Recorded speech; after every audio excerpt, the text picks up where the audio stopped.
How to progress any exercise without going heavier? Go slower. Going slower means a longer time under tension, and this stimulates the muscle in a different manner as compared to working with a conventional tempo. Make sure when you're performing the exercise, you go slower at the eccentric or the lengthening phase of the motion. Let me demonstrate using a squat. So this would be the lengthening or the eccentric phase of the squat, and I'm going really, really slow. I always advise a little pause at the bottom end or the midpoint of the motion, and then slowly drive up.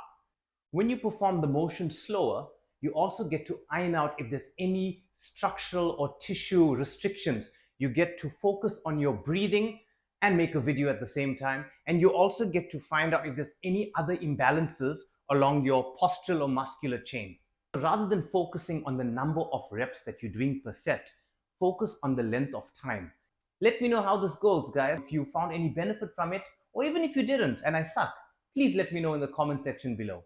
In the meantime, stay safe, stay strong, stay slowing your movements down with tension under time.